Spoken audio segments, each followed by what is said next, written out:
അലൈക്കും. ബഹുമാനപ്പെട്ട ഉസ്താദുമാരെ, സ്നേഹനിധികളായ മാതാപിതാക്കളെ, നാട്ടുകാരെ, പ്രിയ കൂട്ടുകാരെ, നിങ്ങളോടൊരു കഥ പറഞ്ഞു തരാൻ എന്നെ ഏൽപ്പിച്ചിട്ടുണ്ട്. ഒരിക്കൽ മദീന പള്ളിയിൽ ജുമാക്ക് ശേഷം സിയാദ് എന്ന കർഷകൻ മുഹമ്മദ് നബി സല്ലല്ലാഹു അലൈഹി വസല്ലത്തിനെ സമീപിച്ചു. മുഹമ്മദ് നബി സല്ലല്ലാഹു അലൈഹി വസല്ലമ അവരുടെ കൈ പിടിച്ചു കുലുക്കി. അവർ കൈ പിൻവലിച്ചു. എന്തു പറ്റി സഹോദരാ? മുഹമ്മദ് നബി സല്ലല്ലാഹു അലൈഹി വസല്ലം ചോദിച്ചു.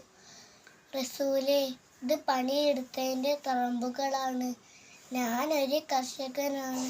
താങ്കളുടെ കൈ വേദനിക്കാതെ ഇരിക്കുവാനാണ് ഞാൻ പെട്ടെന്ന് കൈ പിൻവലിച്ചത്, സിയാദ് പറഞ്ഞു. മുഹമ്മദ് നബി സല്ലല്ലാഹു അലൈഹി വസല്ലമ അത്ഭുതത്തോടെ ആ കർഷകനെ നോക്കി നിന്നു. സഹോദരന്മാരെ, ശ്രദ്ധിക്കുവിൻ, ഈ കൈകൾ കാണുക, മുഹമ്മദ് നബി സല്ലല്ലാഹു അലൈഹി വസല്ലമ ആവശ്യപ്പെട്ടു.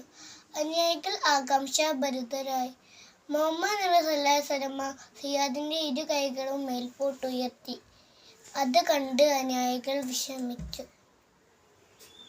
അല്ലാഹുവിനും അവന്റെ റസൂലിനും ഏറ്റവും ഇഷ്ടപ്പെട്ട കൈകളാണിത്, മുഹമ്മദ് നബി സല്ലല്ലാഹു അലൈഹി വസല്ലമ പറഞ്ഞു.